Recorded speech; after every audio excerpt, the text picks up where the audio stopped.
Hello, friends, and welcome to tonight's soothing journey into our medieval past. Whether you're settling in for a cozy night's rest or simply looking to unwind, I'm glad you've chosen to join me on this journey through the annals of medieval history. Before we begin, I'd love to know where in the world you're tuning in from and what time of day it is for you. Feel free to leave a comment and share with our community of nocturnal historians where in the world you're tuning in from, along with what time it is for you.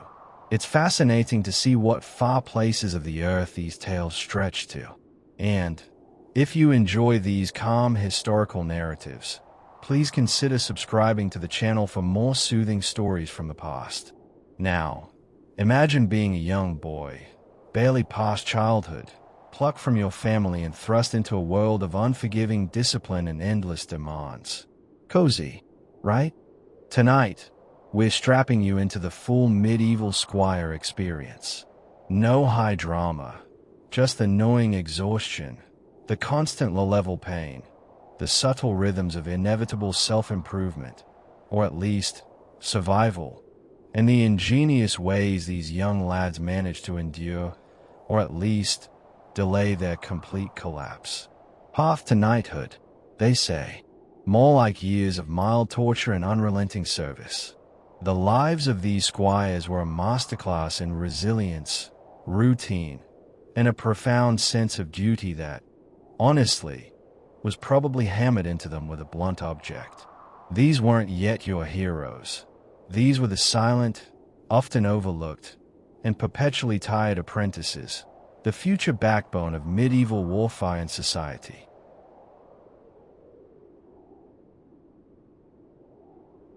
Let's begin by immersing ourselves in the quiet, profound upheaval that defined the earliest years of a future knight's life. Imagine yourself as a young noble boy, often no older than 7, perhaps 8, experiencing a transition so abrupt, so complete, it would utterly reforge your understanding of comfort, family, and the very concept of home.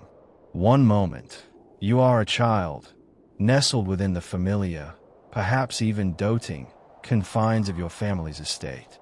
The sounds around you are known, the gentle murmur of your mother's voice, the distant clatter from your father's stables, the playful yaps of a favored hound. The smells are of your own hall, roasting meat, peat smoke from a comforting hearth, the faint scent of lavender from your mother's chambers. Your days, while perhaps structured, still hold the delightful elasticity of childhood, leaving ample room for exploration of local woods, the thrilling pursuit of a particularly elusive rabbit, or the quiet, internal world of play. You might be learning your letters from a gentle tutor, or perhaps mastering the basics of falconry, always within the comforting gravitational pull of your own blood. This, you believe, is your world, constant and predictable. Then, with a speed that might surprise a modern observer, that world vanishes. You are, quite simply, sent away. This isn't a tearful, prolonged drama, filled with anguished goodbyes that stretch for days. It is a stark, practical reality, executed with the unsentimental efficiency characteristic of the age. Young noble boys, particularly those destined for knighthood, were dispatched to serve in the households of other, often more powerful, lords. This practice served a multitude of purposes, each more pragmatic than sentimental. It cemented crucial alliances between powerful families, ensuring a delicate balance of feudal power. It removed the boy from the potentially softening influence of doting parents, who, in their affection, might inadvertently hinder the rigorous mental and physical toughening required for a knight's life. And it plunged the young aspirant directly into a world where discipline was absolute, where personal comfort was a distant memory, and where every moment served a larger, inexorable purpose, the forging of a warrior. Your small trunk, perhaps containing a single tunic, a worn wooden toy, and a profound sense of bewilderment, is packed. A swift, firm embrace, a few words about honor and duty, and you are on the road, leaving behind everything you have ever known for a future that is, at this tender age, a complete enigma. This, then, is the cold, hard start to what will be a very cold, hard life, and there is no turning back. Your new destination is a castle, and it is here that the profound reality of your new existence truly begins to sink in. This isn't just a collection of stone walls and towers. It is a living, breathing, and often profoundly damp organism.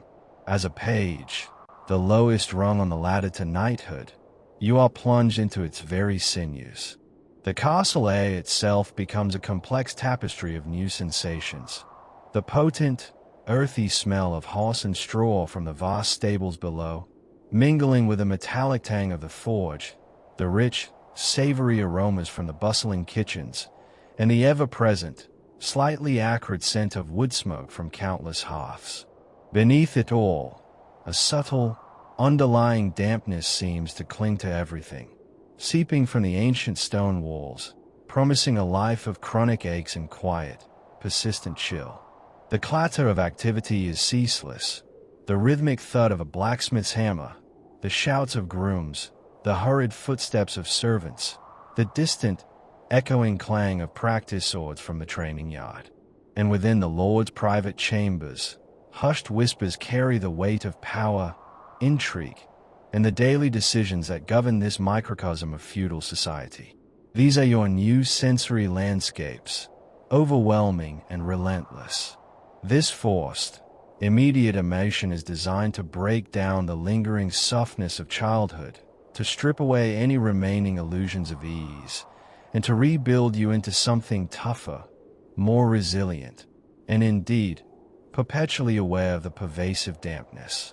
Your soft, familiar bed from home now seems a distant, impossibly warm dream, replaced by a pallet in a communal chamber, where the sounds of snoring squires and the rustle of straw are your new lullabies. Your first tasks are not glorious, nor are they designed to flatter your noble lineage. They are, almost universally, mundane, precisely engineered to instill a deep and abiding sense of humility. You run messages, often urgent, always delivered with the expectation of immediate, uncomplaining obedience, carrying whispers of battle plans or household necessities from one grim corridor to another. You serve at table, a perpetual, silent shadow, refilling tankards, offering platters, your small hands trembling slightly as you navigate the boisterous, demanding presence of knights and lords, always with the internal terror of spilling the lord's watered-down wine or, worse, something far more valuable. You assist the ladies of the castle, fetching their embroidery thread, holding their scrolls, perhaps less gracefully, fending off their overly enthusiastic lapdogs. These duties, seemingly simple and utterly lacking in heroism, were in fact crucial for understanding the intricate, often brutal, social fabric of the medieval household and your undeniably low place within it. It was about learning to observe with quiet precision, to anticipate needs before they were even articulated, to move with a silent efficiency that bordered on invisibility, and to serve without complaint, without question, without pride. This was a quiet, often thankless, yet absolutely essential foundation for future leadership, for understanding the mechanics of a feudal world where everyone served someone, and where a knight, despite his eventual glory, would still be a servant to his lord. And yes, it mostly involved an awful lot of fetching and carrying, often accompanied by the subtle, yet potent, aroma of unwashed bodies and stale ale. Even as a May page, you are constantly, inexorably, surrounded by knights. They are the undeniable stars of this grim, unglamorous stage. Their bearing, even when slouched in a chair by the fire, exudes a quiet authority that resonates through the very stone of the castle. Their presence, often impressive but occasionally, it must be admitted, somewhat odorous after a long day in armor, is constant. You watch them train in the courtyard, listening to the rhythmic clang of practiced swords echoing off the high walls, the sharp grunts of effort, the thud of bodies against the damp earth. You hear their stories around the hearth, often embellished to the point of absurdity and rarely entirely accurate, but always pointing toward an ideal of courage, loyalty, and martial prowess. And slowly, subtly, almost imperceptibly, you begin to internalize the ideal you are destined to embody. This isn't instruction from a dusty, illustrated book. This is a constant, subtle, almost osmotic absorption of the knightly way, a living curriculum where every posture, every muttered curse, every stoic endurance of a minor injury becomes a lesson. You learn not just how they fight, but how they walk, how they eat, how they command, and yes, even the peculiar, almost artful way they manage to scratch themselves after a long day in armor without breaking eye contact or losing an ounce of their imposing gravitas. Truly inspiring, in its own grim way. Your days, as previously alluded to, are structured with a precision that borders on the truly sadistic, and your tasks are mercilessly precise. There is no room, not a single solitary moment, for idleness or sloppiness. Every single action, from holding a tray perfectly steady so that the gravy from the Lord's trencher does not slosh onto the floor, to polishing a knight's boot until it gleams despite having been recently submerged in something unidentifiable and likely organic, is a lesson.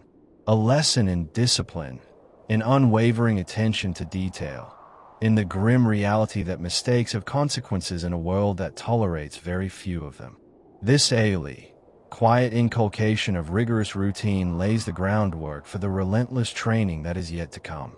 It does so primarily by making you realize, with a dawning sense of existential dread, that life from this point forward is simply going to be a seemingly endless series of chores, forever. You might as well get very, very good at them. The quiet satisfaction, then, becomes not in completing a task, but in completing it perfectly, a small, internal victory against the relentless tide of demands, a fleeting moment of control in a life utterly dictated by others. This is where the core of the medieval mindset begins to form, a profound understanding of duty, of the endless, unglamorous grind, and the quiet, almost perverse pride in simply enduring. And through it all, though you are young and barely understanding the full weight of the words, you quickly grasp the unspoken promise of your path. Every single chore, every whispered lesson, every quiet observation you make of the knights around you is a singular, undeniable step towards the ultimate goal, knighthood. This isn't a whimsical dream you might abandon at a whim for a career in, say, artisanal cheesemaking or interpretive dance. It is a preordained destiny, etched into your very being by birthright and societal expectation. You embrace it with a quiet determination that stems from a complex cocktail of nascent ambition, a deeply ingrained sense of duty, and the clear, cold understanding that for a young noble of your particular station, there simply aren't many other viable career paths available. The alternatives, the church, perhaps, or monastic life, hold little appeal compared to the idealized glory of the battlefield. So, you watch, you learn, you serve, and you quietly, almost subconsciously, accept your fate. And when you truly think about it, in the quiet moments before sleep finally claims you on your straw pallet, this path, grim as it often is, undoubtedly beats being a peasant. Most days, perhaps even all days, when the alternative means never having had a warm meal in your life or the distinct privilege of cleaning up after someone who might one day save your life. This quiet, internal calculation of benefit versus brutal reality is perhaps the first true sign of a future knight, pragmatic, enduring, and utterly unsentimental.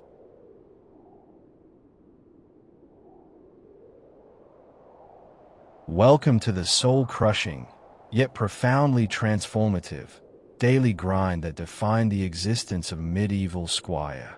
Gone are the tentative observations of the page.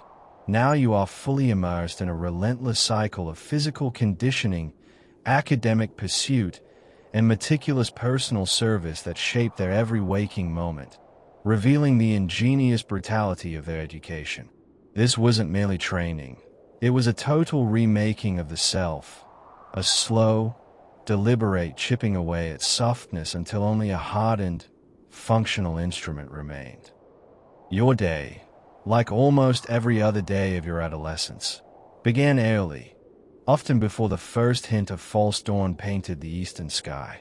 The damp chill of the castle courtyard would be the first sensation to greet you, a bone-deep cold that seemed to seep directly from the ancient stones, promising a lifetime of quiet aches. Forget your modern gym with its climate control and motivational music. A squire's physical regimen was a continuous, unyielding test of endurance and pain tolerance. You would begin with drills, endlessly repeating basic movements with wooden swords that, after hours of practice, felt like they weighed more than you did. Each swing, each parry, each lunge was a deliberate effort, not just to build muscle, but to ingrain the motion into your very being, turning instinct into learned reflex.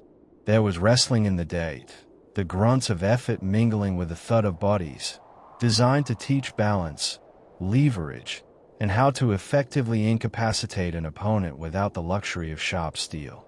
You ran until your lungs burned, climbed castle walls and ropes until your muscles screamed in protest, all designed to build raw strength, cardiovascular endurance, and an almost pathological tolerance for discomfort. This wasn't just exercise. It was a slow, deliberate remaking of the body into a resilient, uncomplaining tool, capable of enduring the prolonged stresses of battle and campaign. Every scraped knee, every bruised rib, every aching joint was simply another quiet lesson in perseverance, a reminder that your body was not your own to cuddle, but a weapon to be honed. The training ground was your second home, a place of constant exertion and subtle agony, where the only respite was the grim satisfaction of having pushed through another set of demands. The very air seemed to vibrate with the silent understanding that only the fittest, or perhaps the most stubbornly resilient, would survive to wear the spurs of knighthood. You learned to ignore the minor pains, to compartmentalize the discomfort, and to focus on the next breath, the next movement, the next impossible demand. This was the quiet brutality of medieval fitness, a relentless forging of body and spirit. Beyond the grueling physical demands, your knight wasn't just your mentor. He was, in essence, your full-time job, your master, and occasionally, your tormentor. You would wake him, often before you had fully shaken off the cold stupor of sleep, a task that required a delicate balance of respect and agency. You would assist him with his often complex dressing, a surprisingly intimate and somewhat embarrassing ordeal that involved wrangling heavy garments, lacing points, and securing various layers of underthings while he stood, half asleep and entirely unconcerned with your dignity. Imagine trying to dress a large, impatient man who smelled faintly of old leather and last night's ale, in multiple layers of woolen linen, all before the sun had even fully risen. This was a daily ballet of efficient service. You'd prepare his meals, often simple fare, but always ensuring it was hot and readily available. You carried his equipment, a seemingly endless parade of swords, daggers, helmets, and shields that seemed to grow heavier with each passing hour. You tended to his horses with a meticulous care that bordered on obsession, knowing that a well-cared-for steed could mean the difference between your master's glory and his ignominious death. This constant, intimate service fostered not just loyalty, but a profound attention to detail and a deep, almost instinctual understanding of your master's habits, quirks, and subtle demands. It was invaluable for when you'd one day be doing it all yourself, and probably also for discerning when he smelled slightly off, a crucial piece of battlefield intelligence. Surely, this was the silent, unglamorous truth of the squire's life, less about wielding a sword, and more about serving the one who did. A knight's life, indeed his very existence, depended on his gear. and by extension, your life, as his squire, depended on the condition of that gear. Therefore, the art of weapon maintenance was not merely a chore. It was a solemn, almost sacred ritual. You would spend hours polishing armor until it gleamed with a dull, menacing sheen, ensuring every buckle, every strap, every rivet was in perfect working order. This wasn't for vanity, but for survival. A rusty hinge on a gauntlet could mean a slow death by a poorly parried blow. You sharpened swords until their edges could split a hair, painstakingly grinding and honing, understanding that a truly sharp blade was not just more effective, but also safer for the wielder. Bows and quivers, crossbows and their quarrels, all received the same meticulous attention. This quiet, repetitive labor instilled not just respect for their tools, but an almost obsessive attention to detail, a critical mindset where imperfection could, and often would, cost lives. A rusty sword meant a very bad day for everyone involved, beginning with your knight, and quickly cascading to you. The subtle scent of oil and metal became a constant companion, a testament to hours spent in quiet, diligent preparation. This ritualistic care of weapons and armor was a lesson in responsibility, in understanding that glory was built on a foundation of painstaking, unglamorous effort. It was a meditation on readiness, on the constant anticipation of the moment when these tools would be called upon for their grim purpose. For a knight, his horse was not merely a beast of burden or mode of transportation. It was an extension of his very being, a living weapon in its own right. For a squire, therefore, tending to that horse was paramount, a duty that carried the weight of life and death. You learned everything, from the rhythmic strokes of grooming, meticulously brushing away dirt and tangles until the coat shone, to understanding the complex dietary needs and feeding schedules that kept these powerful animals in peak condition. You learned to read their subtle behaviors, the flick of an ear, the shift of weight, the subtle tension in their muscles, all indicators of their mood, their health, and their readiness for battle. You master the intricate process of saddling and bridling, ensuring every strap was secure, every buckle tight, for a loose cinch could mean a disastrous fall at a critical moment. And, of course, you learned to ride, not just for pleasure, but with the heavy, unyielding weight of padded armor or even real chainmail, understanding how the additional burden affected the horse's gait and your own balance. This quiet bond with the animal was crucial, almost spiritual, as a well-trained, well-cared-for horse could mean the difference between victory and becoming a permanent, uncelebrated feature on the battlefield. The rhythmic thud of hooves during drills, the soft snorts and nickers of the horses in the stable, the subtle creak of leather as you mounted. These were the constant, comforting, yet demanding sounds of your burgeoning horsemanship. It was a dance between man and beast, a deep, intuitive connection forged through endless hours of shared labor and mutual reliance. It would be a profound misconception to believe that a squire's life was solely about muscle and sweat, a relentless pursuit of physical prowess. While brawn was undeniably critical, so too was the cultivation of a sharp, disciplined mind. Squires also continued their intellectual pursuits, often in the quiet, flickering light of a candle long after the main hall had quieted. This could include literacy, the ability to read and write, not always in sophisticated Latin, but certainly in the vernacular, allowing them to engage with chronicles, legal documents, and the burgeoning forms of literature. It was a privilege not afforded to the vast majority of the population, setting them apart as future leaders who could command not just with a sword, but with words. History, particularly the genealogies of noble houses and the accounts of key battles, was vital. Understanding the lineage of alliances and rivalries could mean the difference between choosing the right side in a conflict or a fatal misstep. Heraldry, the complex and often arcane language of coats of arms, sigils, and banners, was equally important. It was the visual shorthand of medieval power and identity, a way to instantly recognize friend from foe, ally from rival, in the swirling chaos of battle or the subtle politics of court. These quiet moments of study, often a welcome respite from the physical exertions, cultivated a sharp mind, essential for strategy, diplomacy, and just not looking like a complete idiot at court when a subtle slight went over your head. It was about developing a breadth of knowledge that transcended mere combat, positioning them not just as warriors, but as future pillars of a complex society, capable of understanding its intricacies and navigating its treacherous currents.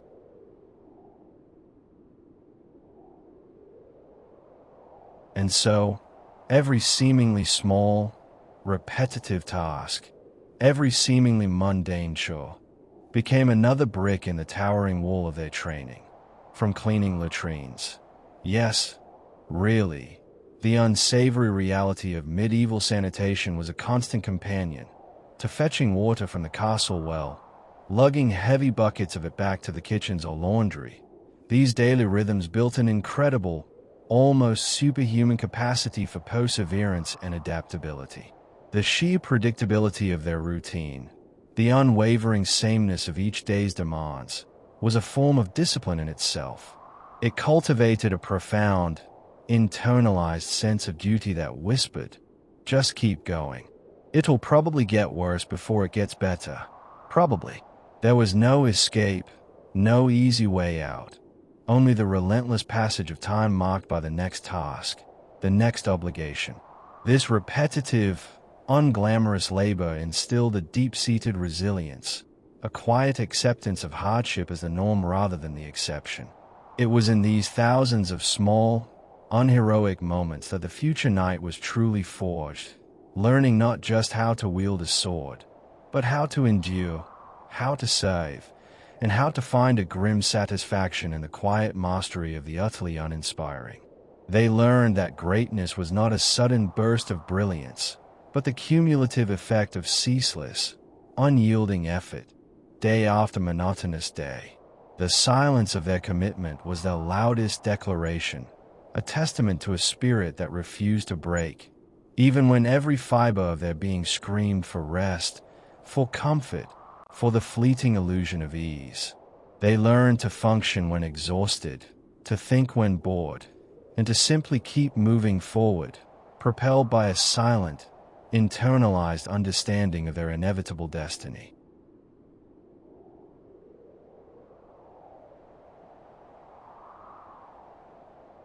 Let's challenge the common misconception that medieval combat was merely a chaotic free-for-all, a brutish clash of unthinking masses where victory belonged simply to the largest or most numerous.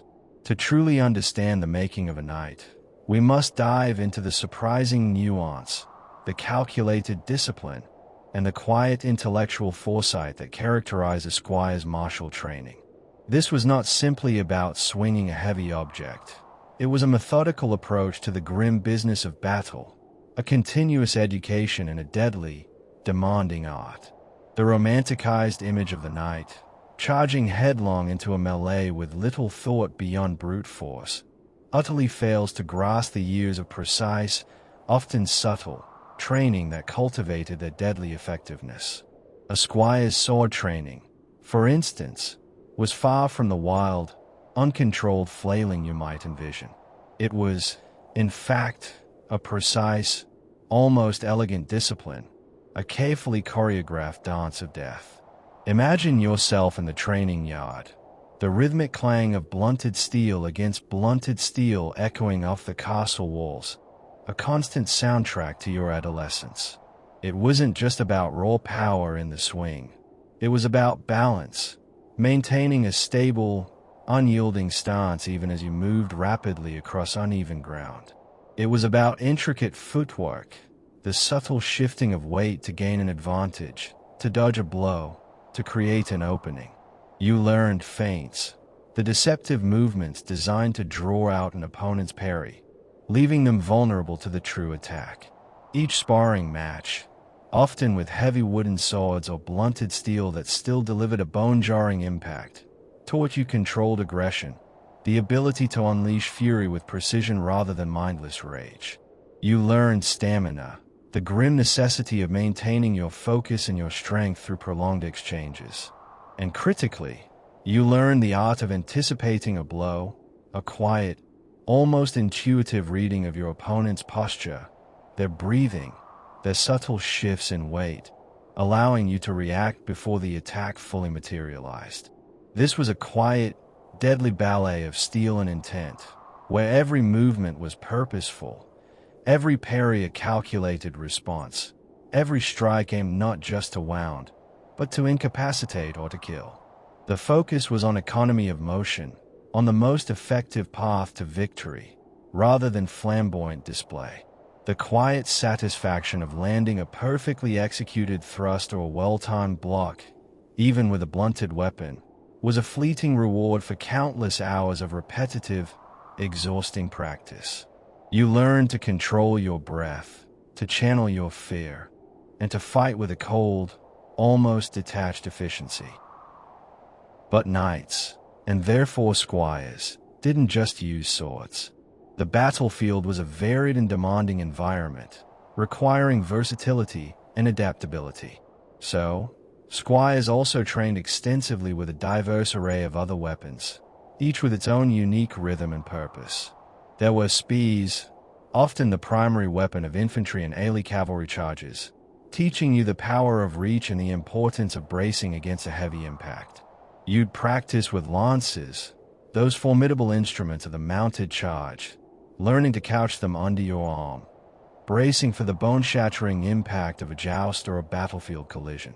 Axes, both single and double-headed, taught you the brutal effectiveness of blunt force and chopping power, a weapon for close quarters, desperate struggles.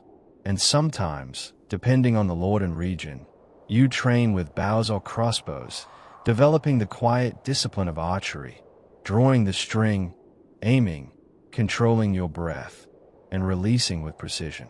This comprehensive training ensured a squire's versatility on the battlefield, acknowledging that a good knight was a master of many tools, not just one glorified pointy stick.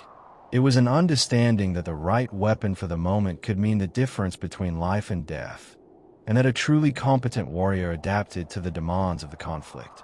The feel of rough wood, the bite of a bowstring on your fingers, the heft of an axe in your grip, each sensation became ingrained, a part of your martial lexicon, preparing you for the multifaceted grimness of actual combat. Beyond the individual weapon, the very act of riding a warhorse in conflict was an art form in itself. For a squire, this meant countless hours devoted to horsemanship in conflict, a rhythmic symphony of man and beast. You practiced charging, not as a wild, uncontrolled gallop, but as a deliberate, powerful surge, maintaining formation, controlling the immense power beneath you. You learned maneuvering, the subtle shifts of rein and leg that allowed you to tame, evade, or pursue at full speed, often while wearing increasingly heavy padded armor. This wasn't about simply staying on.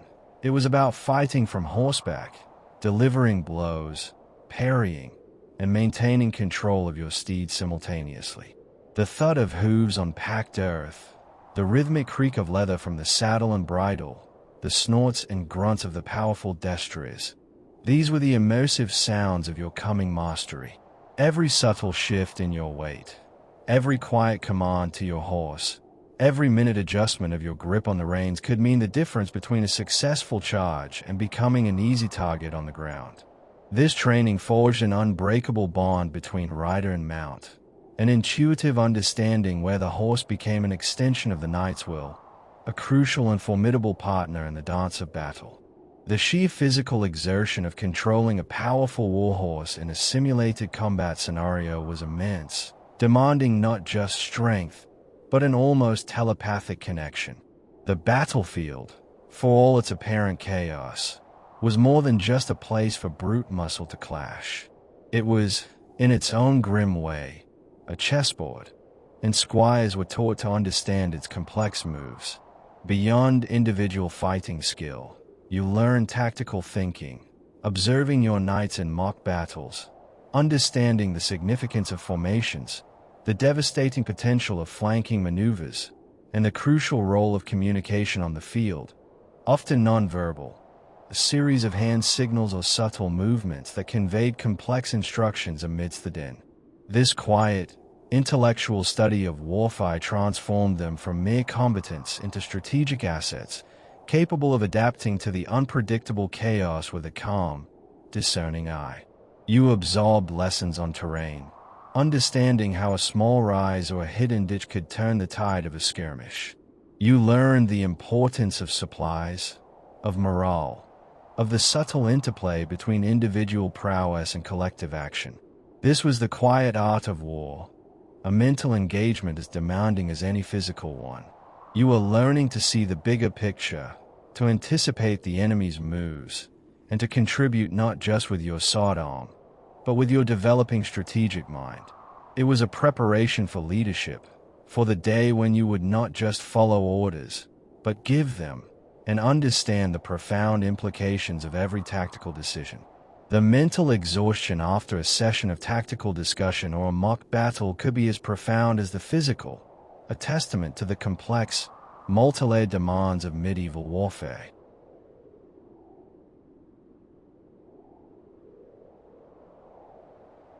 And then there was the weight of armor, a constant companion, a physical manifestation of your destiny. Training often involved wearing increasingly heavy layers of padded gambeson, then chainmail, and eventually, the formidable plate armor that defined the late medieval knight. This wasn't just about getting used to the sheer burden. It was about understanding how armor restricted movement, how it affected your breathing during exertion, and how it created both areas of invulnerability and subtle, yet critical, vulnerabilities. You learned to fight within the confines of your protection, adapting your movements, recognizing that a full swing might be impossible, while a precise thrust might be deadly. This was a grim, immersive lesson in the physical limitations and surprising freedoms of being encased in steel. The creak of leather and metal, the muffled sound of your own breath within the helmet, the dull ache in your shoulders and back. These were the constant sensory reminders of the knight's burden. You practiced falling, getting up, rolling, and even running, or rather, shambling with urgency, in full gear, understanding that to be unhorsed in battle did not necessarily mean the end, but it certainly meant a significant increase in the effort required to survive. Every movement became a calculation of energy versus effect, a subtle negotiation with the unyielding weight that pressed down on you. This cultivated a profound efficiency of movement, stripping away any unnecessary flourish, leaving only the essential for survival and combat effectiveness. Finally, every bruise, every aching muscle, every scraped knee, every small, undignified stumble in the training yard was not merely an injury. It was a lesson in pain and endurance. Squires learned, by grim necessity, to push through discomfort, to ignore the minor pains that would send a modern individual to seek immediate relief, and to focus, absolutely, on the task at hand. This cultivation of both physical and mental resilience was fundamental, preparing them not just for the relatively controlled environment of the training ground, but for the truly grim and often horrifying realities of actual combat. With each endured ache, with each suppressed groan, they built a quiet, internalized stoicism, a mental fortitude that would allow them to function when gravely wounded, to lead when terrified, and to continue fighting when every fiber of their being screamed for rest, for surrender, for the sweet oblivion of unconsciousness. It was about learning to function when half-frozen, when hungry, when exhausted, and when facing the terrifying reality of a blade coming towards you. The grimness of this education was not in overt cruelty, but in its relentless, unyielding demand for absolute, unwavering physical and mental toughening. This quiet, persistent forging of inner strength was perhaps the most crucial element of their preparation, for without it, all the skill with a sword or lance would be meaningless when faced with the true crucible of medieval warfare. They were learning not just to fight, but to survive through sheer, unglamorous, often aching, endurance.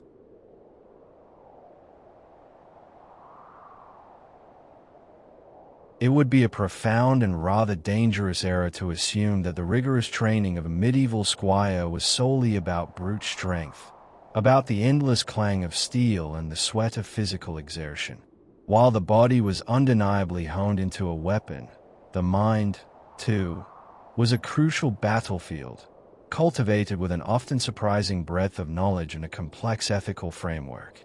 This chapter peels back the layers of misconception to unveil the intellectual and ethical education that shaped a squire's mental landscape, diving into their studies of literature, history, and the intricate, sometimes contradictory, code of chivalry that was meant to govern their very soul.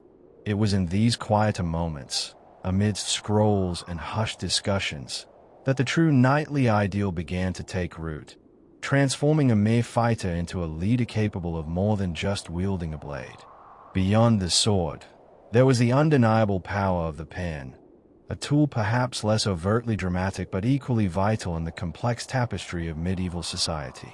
Many squires, particularly those from high and noble families destined for more prominent roles, received instruction in reading and writing. This was not always for the sheer joy of literature, though that might come. Primarily, it was for practical necessity. They learned to decipher and compose letters, to engage with nascent forms of literature such as chanson de geste and romances that glorified heroic deeds, and to manage the increasingly complex legal and administrative documents of a lord's household. Sometimes, this instruction extended to Latin, the lingua franca of scholarship in the church, allowing them direct access to ancient texts and religious teachings. These were the quiet moments of mental discipline, often conducted by the flickering, smoky light of a candle in a cold chamber long after the physical exertions of the day had ceased. These studies balanced their physical demands, broadened their understanding of the world beyond the immediate confines of the castle, and instilled a sense of intellectual curiosity. A knight was expected not just to be strong, but to be astute, capable of understanding treaties, managing estates, and engaging in courtly discourse. Literacy was a quiet weapon, allowing them to participate in the intellectual currents of their time, to interpret the world through written words, and to communicate effectively beyond the immediacy of speech. It separated them from the vast majority of the population, marking them as individuals destined for leadership and responsibility, where understanding the written word could prevent costly errors in diplomacy or battle. This mental effort, though less visible than a sword swing, was equally strenuous, demanding focus and dedication, shaping a mind that could analyze, strategize, and articulate. Equally critical was the immersion in the fabric of history and heraldry, a profound understanding of their place within the complex, interwoven lineage of medieval power. Knowing your place, and indeed everyone else's, was paramount. Understanding history, particularly the intricate genealogies of noble houses, the grand narratives of their ancestors' deeds, and the detailed accounts of key battles, was vital for a squire. This wasn't merely academic curiosity, it was a practical necessity. Who was allied with whom? What ancient feuds lingered beneath the surface of current treaties? What strategic blunders of the past could be avoided? This knowledge provided crucial context for their world and their future role within it, allowing them to navigate the treacherous political landscape with a degree of informed caution. And then there was heraldry, that wonderfully complex and often arcane system of symbols, colors, and charges that adorned shields, banners, and surcoats. Heraldry was the visual language of medieval power and identity, a way to instantly recognize friend from foe, ally from rival, in the swirling chaos of battle, or to subtly convey status and lineage in the formal setting of court. This intellectual immersion was less about rote memorization and more about absorbing a language, a shorthand for understanding power dynamics and personal allegiances. It taught them who was who you should absolutely avoid offending, and who you could perhaps lean on for support in a difficult situation. It was a constant exercise in observation and recognition, a quiet mental map of the feudal world, ensuring that a future knight could not only fight but also understand the complex web of relationships that dictated his world. This knowledge was often imparted through observation, through the display of banners in the Great Hall, through the recounting of family histories, making it a living, breathing part of their daily education. But perhaps the most defining, and often most paradoxical, aspect of their mental training was the absorption of the code of chivalry. Chivalry wasn't just some romantic notion conjured up by poets centuries later. It was a complex ethical framework, an ideal that was constantly aspired to, sometimes achieved, and frequently failed in the pragmatic, brutal realities of medieval life. Squires learned its tenets: courage on the battlefield, yes, but also moral courage to uphold what was right, loyalty to their lord, but also to their fellow knights and to their oath, courtesy not just to ladies, but to all, even defeated foes, justice, upholding the law of God and man, faith in God and in their cause, and generosity, a willingness to share their spoils and offer aid. We will explore how these ideals were taught, often not through abstract philosophy, but through stories of legendary knights, through the examples, good and bad, of the knights around them, and through the direct instruction of chaplains and tutors. There was a quiet, internal struggle to adhere to these high ideals in a harsh, pragmatic world where expediency often triumphed over ethics. The tension between the idealized code and the grim realities of warfare, ambition, and survival was a constant, unspoken curriculum. A knight was expected to be a Christian warrior, a protector of the weak, a dispenser of justice, formidable aspirations in an age of endemic violence. This was the intellectual and spiritual challenge of knighthood, a constant balancing act between the righteous path and the path of least resistance. It was a code that defined their aspirations, even if their actions often fell short. And understanding it was crucial to understanding their world and their place within it. Moreover, a knight was expected to be more than just a formidable fighter. They were often leaders, diplomats, and hosts, requiring a degree of social grace. Thus, squires often received instruction in music, poetry, and the social graces. They might learn to play an instrument, such as a lute or a small harp. Their fingers, accustomed to the rough feel of sword hilts, now delicately plucking strings. They learned to sing, to recite poetry, particularly the romantic tales of courtly love or the heroic chanson, becoming purveyors of culture as well as combat. They were trained in courtly manners, the intricate etiquette of formal gatherings, learning how to address individuals of different ranks, how to conduct themselves at banquets, and even the subtle art of conversation and gentle dance. These soft skills, as one might call them today, were essential for navigating the complex social landscape of the nobility. A knight might excel on the battlefield, but if he was a boorish lout at court, he would quickly find himself ostracized and lacking in political influence. These quiet moments of cultural immersion ensured they wouldn't just be effective in battle, but also tolerable, indeed even charming, at dinner parties, during negotiations, or when entertaining visiting dignitaries. It was about presenting a complete package, a warrior with strength and skill, but also a cultured individual with wit and grace, capable of winning hearts and minds as well as battles. This cultivation of a more refined sensibility added another layer of depth to their already demanding education. Beyond the formal lessons, much of a squire's strategic thinking was honed through seemingly leisurely pursuits, particularly the art of the hunt and the game. Hunting, for instance, was far more than just a pastime. It was a highly strategic activity that mimicked the dynamics of warfare. Tracking prey, understanding animal behavior, setting ambushes, coordinating with beaters and hounds. All of these elements required planning, anticipation, and the ability to make swift decisions under pressure. It was a living, breathing exercise in logistics, reconnaissance, and tactical execution. Similarly, board games like chess, which were popular among the nobility, served as quiet, intellectual battlegrounds.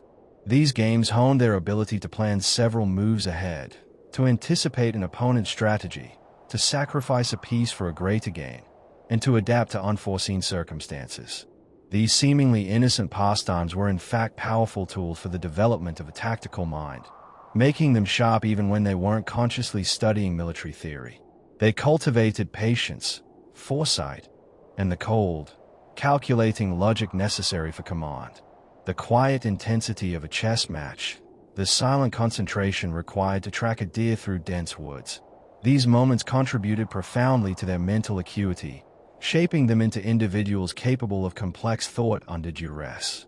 Perhaps the most profound and pervasive aspect of a squire's intellectual and ethical development came from the unspoken curriculum, constant observation and imitation. There were no textbooks for this, no formal lectures. Instead, they learned by example, by seeing how their knight and other lords conducted themselves in daily life. They observed how dilemmas were handled, how authority was wielded, or, indeed, abused, and how honor was upheld, or sometimes subtly circumvented for pragmatic gain. They saw the consequences of good decisions and bad, the rewards of loyalty, and the perils of betrayal. This immersive, real-world education was arguably the most profound, forging their character through quiet, daily imitation rather than explicit instruction. They learned the nuances of power, the unspoken rules of society, the subtle arts of persuasion and intimidation, simply by being present, by watching, and by internalizing the complex behaviors of the adults around them. This constant, unblinking observation of their superiors, their successes and their failures, was the ultimate classroom, shaping their moral compass and their understanding of leadership in a way that no formal lesson ever could. It was a quiet, relentless apprenticeship in the art of living, leading, and surviving in a world that demanded both brutal practicality and aspirational ideals.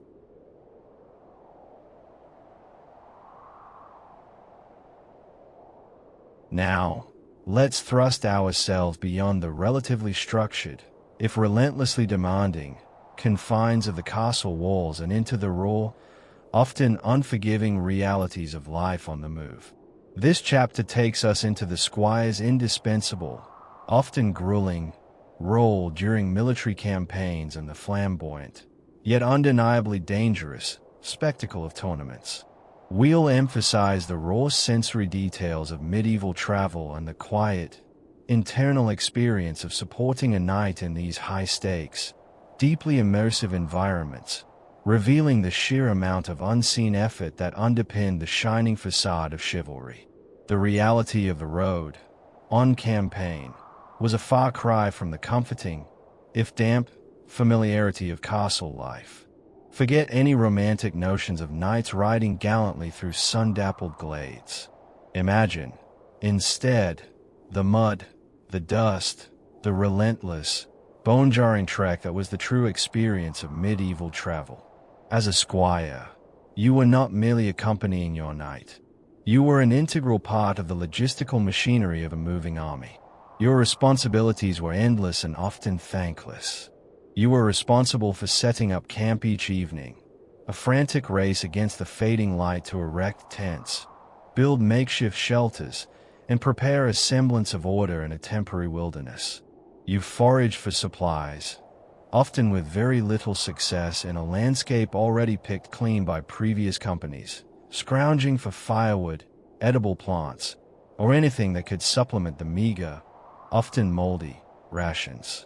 And you meticulously managed the knight's baggage, ensuring his precious armor, weapons, and personal effects were protected from the elements, from theft, and from the inevitable jolting of a rough cart or a heavily laden pack horse. We'll immerse you in the pervasive smells of this existence, the wet leather of your worn boots and saddle, the sharp tang of wood smoke from countless small fires, the inescapable odor of unwashed bodies, your own and everyone else's, clinging to wool and linen. The endless trudging through ankle-deep mud or choking clouds of dust, depending on the season and recent weather, was a constant, low-level torment. This was the quiet endurance required just to keep going, day after monotonous, exhausting day, fueled by a grim determination and the faint hope of a dry, relatively soft patch of ground at the end of it all. The constant damp, the gnawing hunger, the pervasive ache in your joints. These were the silent companions of the campaign trail, hardening you in ways the training yard never could. The logistics of medieval war were a brutal, complex dance, and the squire played a perpetually grueling support role. A knight, however skilled, was only as effective as his squire's meticulous support. Before battle, the pre-dawn hours were a frenzy of quiet, urgent activity. You ensured your knight's armor was meticulously secured, every buckle tight, every strap aligned, preventing painful chafing or dangerous loose pieces. His weapons were sharpened to a razor's edge, their gleam a stark contrast to the grim anticipation in the air. Horses were redded, groomed, saddled, and their barding adjusted, their powerful bodies restless with a similar, instinctive anticipation. During skirmishes or the full, terrifying roar of battle, your role shifted to that of an agile, hyper-vigilant assistant. You might carry extra weapons, a spare sword, a quiver of arrows, ready to hand them over at a moment's notice. You fetched fresh horses for your knight if his own was wounded or exhausted, navigating the terrifying chaos of the battlefield with a desperate urgency.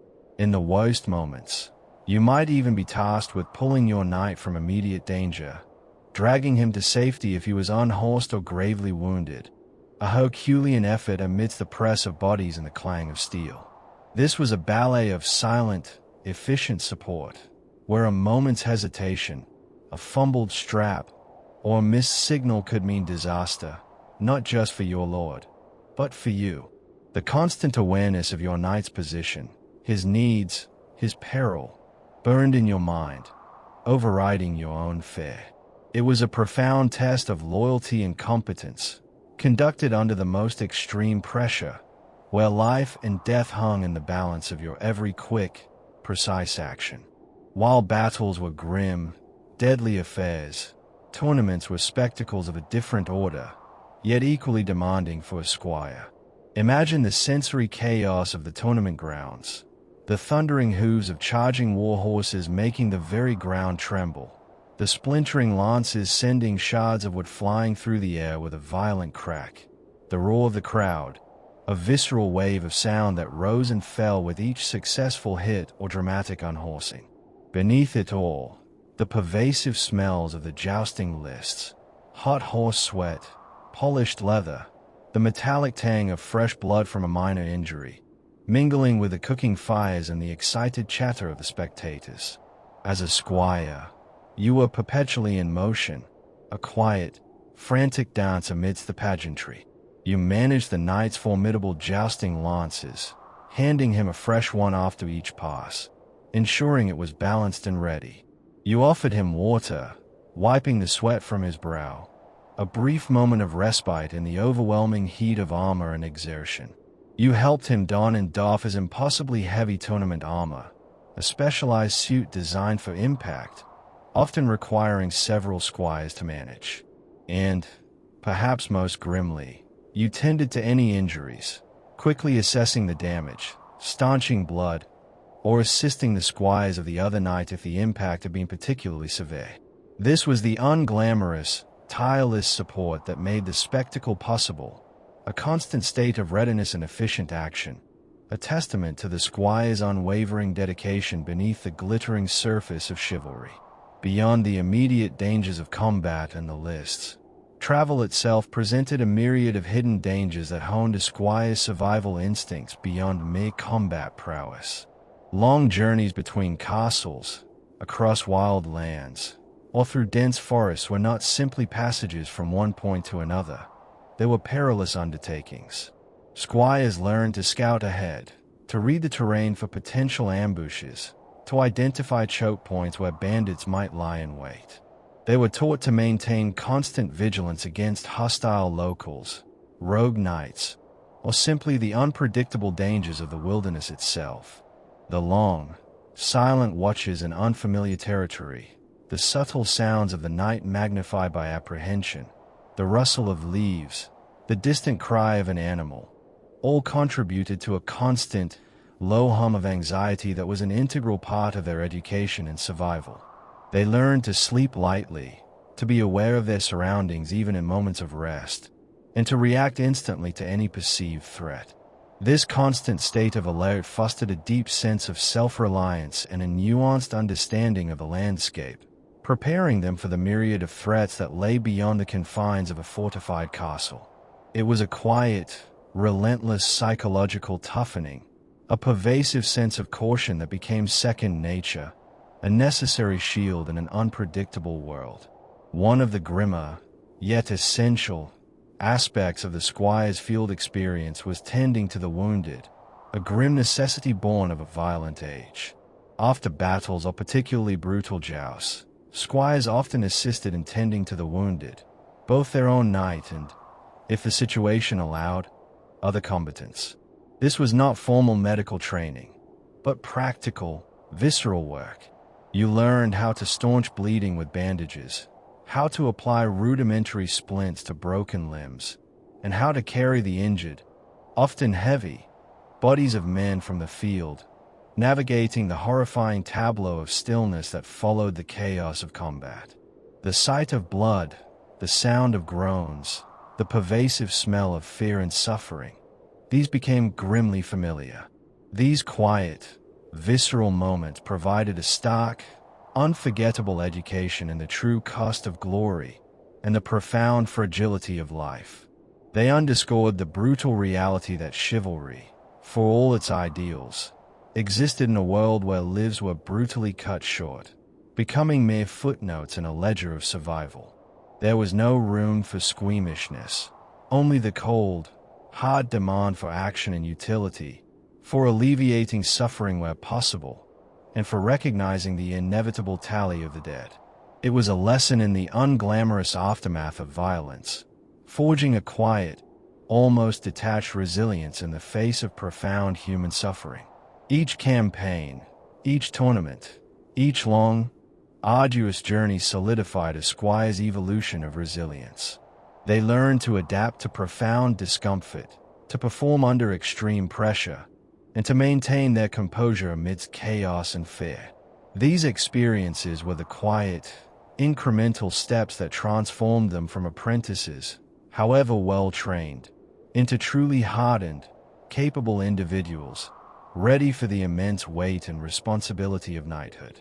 The mud, the hunger, the cold, the terror, the exhaustion, each trial left an indelible mark, subtly reshaping their very being.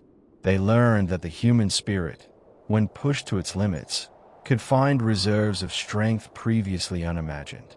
This was a profound, internalized lesson in their own capacity for endurance, a quiet understanding that they had not only survived, but had emerged stronger, more capable. This relentless exposure to the harsh realities of their world stripped away any remaining naivete, replacing it with a grim practicality and an unshakable determination. They were no longer just boys with dreams of glory. They were men shaped by the crucible of experience, ready to embrace their destiny, one aching step at a time. The cumulative effect of these experiences was a quiet, profound transformation, a hardening of the spirit that was as essential as the hardening of their sword hand.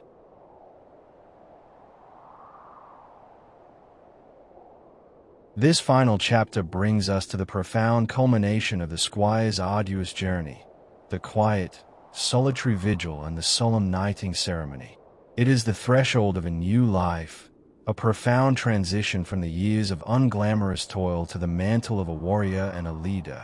We'll explore the deep personal significance of this metamorphosis, emphasizing the internal reflection and the profound sense of destiny as they stand on the precipice of knighthood, poised to embrace a lifelong commitment. This isn't just an event, it's a deep, internal shift, a moment of reckoning and rebirth after years of relentless preparation. The night before knighting was, for many, not a boisterous celebration but a period of intense, solitary introspection. The vigil. This wasn't a party, nor was it a communal gathering of excited young men. It was a deeply personal, almost spiritual experience, often spent praying alone in a cold, echoing chapel. Imagine the quiet intensity of that space, the rough, unyielding cold stone beneath your knees, the flickering, dancing candlelight casting long, shifting shadows across the ancient walls, illuminating dust motes dancing in the stillness. The profound silence would be broken only by the quiet whisper of your own breath, the distant hoot of an owl, or perhaps the creak of old timbers settling. It was a time to reflect on every aspect of your past life.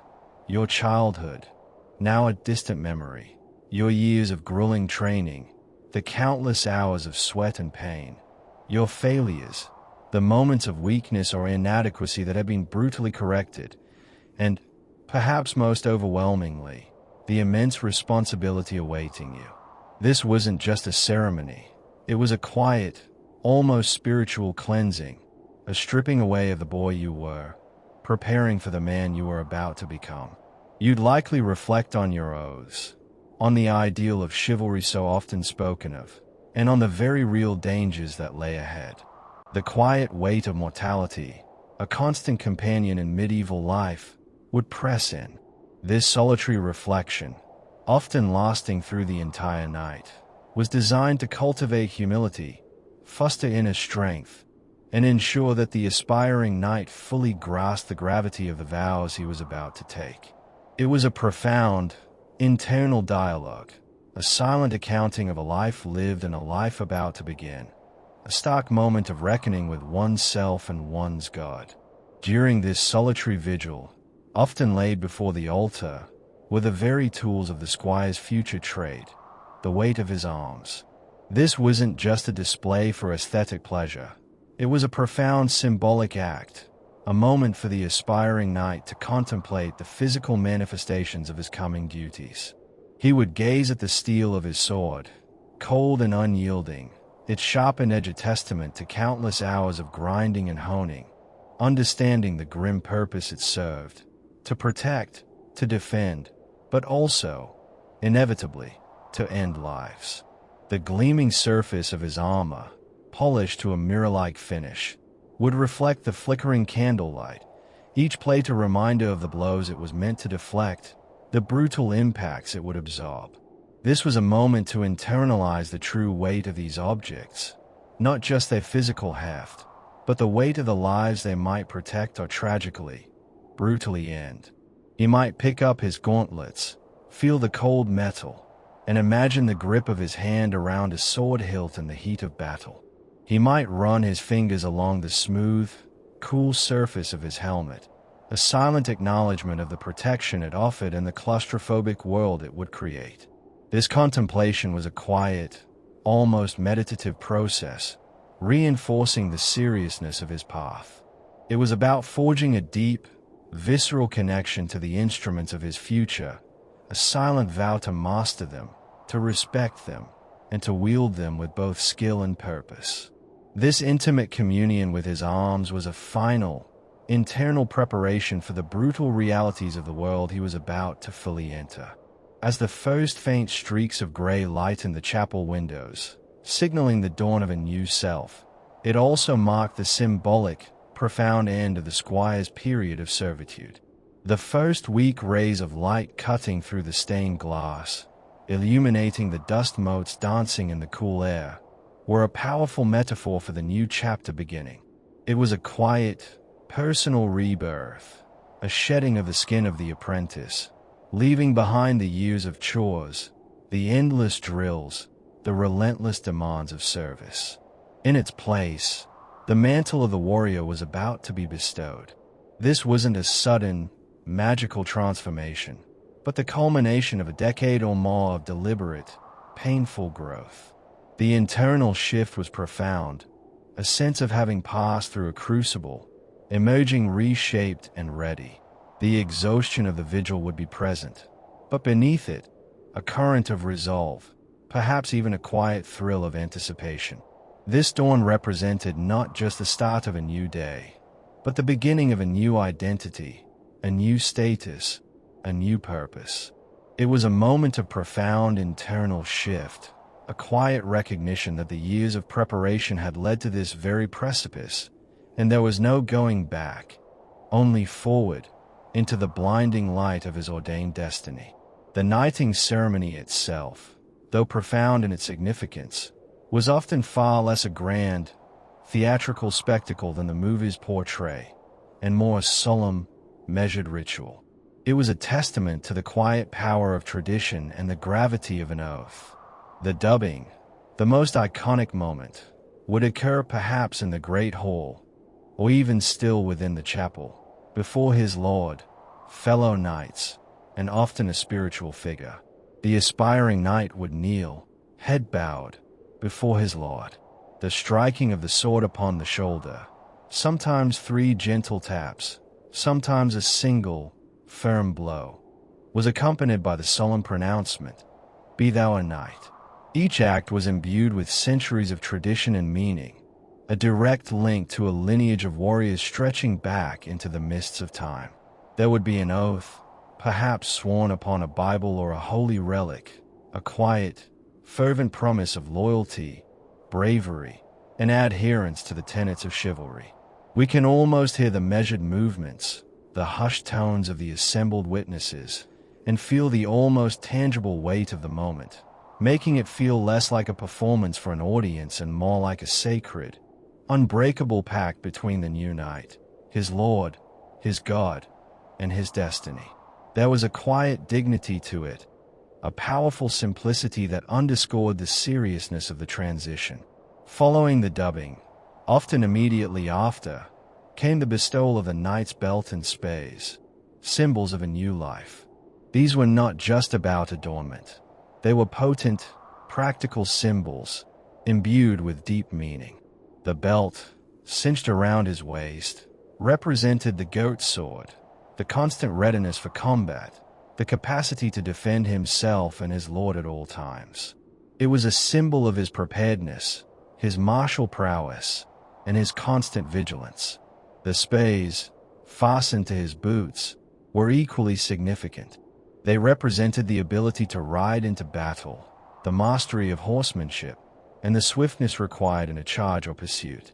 These small, quiet gestures marked a monumental change in status, a public and undeniable recognition of all the years of grueling dedication, the countless hours of toil and sacrifice. They were physical tokens of a profound spiritual and social transformation, binding the newly minted knight to his new identity and his new responsibilities.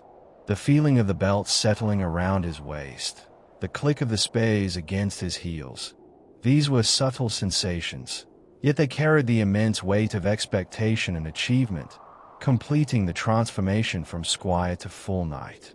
And as the ceremony concluded, as he rose to his feet, a knight at last, the profound truth settled in. The quiet understanding of duty. The arduous journey wasn't over. It had, in truth, just truly begun. The squire, now a knight, carried the immense weight of new responsibilities. To his lord, his fealty was now a matter of life and death, his service absolute. To his community, he was a protector, a dispenser of justice, a symbol of order in a chaotic world. To the code of chivalry, he was bound by solemn oath, forever striving, however imperfectly, to uphold its high ideals. This was a quiet, internal acceptance of a lifelong commitment, a profound understanding that their path of grueling training had led them not to an end point, a finish line where the work ceased, but to a beginning of ceaseless duty, of constant vigilance, of unending service. It was the quiet, terrifying realization that they'd actually made it, that the dream had become reality, and now the real work, the true test of their mettle, had finally started. The gleaming armor, the sharp sword, the powerful horse, all were now irrevocably tied to a life of perpetual responsibility, demanding courage, loyalty, and unwavering dedication until their dying breath. There was no going back, only the path forward, a knight until death claimed him.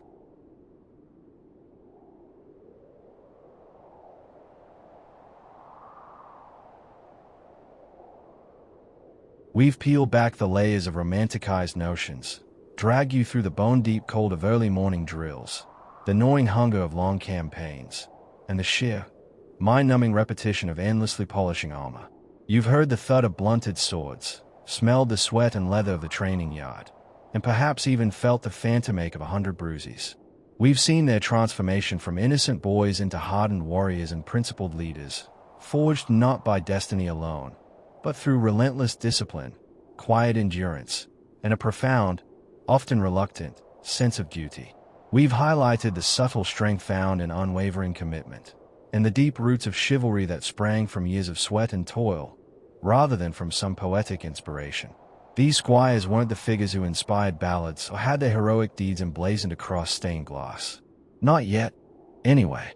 They were the ones who made those grand narratives, those moments of shining glory, even remotely possible, simply by stubbornly, exhaustedly, being there. While the future lords strategized in their great halls, while the ladies embroidered their tapestries, it was the squire who stood silent sentinel, a living extension of the knight's very existence.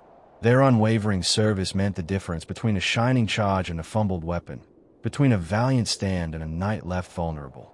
They were the anonymous apprentices against a world teeming with threats, from the explicit violence of raiders to the insidious creep of disease, from the relentless assault of basic human discomfort to the slow, soul-crushing erosion of boredom itself. Their work was monotonous, thankless, and utterly vital. This, then, is the true legacy of the medieval squire. They are the unsung heroes of their own journey, not because they sought immediate glory, but precisely because they did not. Their heroism lay in their unwavering commitment to a path that promised little in return but discomfort and danger. They were the human cost of developing a warrior class, the tangible manifestation of a society's need for powerful, disciplined protectors in a brutal, unpredictable world. Every time a knight emerged victorious, every time a lord's banner was carried high, every time a battle was won, it was a silent testament to the tireless, anonymous vigil, the rigorous training, and the quiet dedication of these young men. They traded their comfort, their youthful exuberance, and often their very safety, for the quiet continuation of a world that would largely remember only the shining armor of the knights they served. They were the shadows that enabled the light, the arduous preparation that made the spectacle possible. So, the next time you see a shining knight on screen, or glimpse an illustration of medieval chivalry, take a moment. Beyond the valiant charges and the grand pronouncements, remember the quiet, perpetually tired figure polishing armor, mucking out stables, and enduring endless drills. Remember the young lad who, despite the biting cold, the profound physical demands, and the omnipresent challenges both seen and unseen, simply kept going, one weary step after another, on the long, unglamorous *** path to knighthood ***. They were the forgotten few, and their story, in its grim, persistent reality, is perhaps the most truly heroic of all. If you stuck with us through the aching muscles, the endless chores, and the questionable medieval hygiene, then you clearly have the fortitude of a medieval squire yourself. If you found this descent into historical misery as captivating as we did, do us a solid. Hit that like button right now. If you want more deep dives into the forgotten, gritty realities of history, consider subscribing and ringing that bell so you don't miss our next adventure. And, as always, let us know in the comments below what aspect of the squire's grueling life you found most surprising, or what other unsung historical figures you'd like us to shine a light on. Your engagement helps us keep bringing you these often overlooked stories. Thanks for watching, and we'll see you in the next one.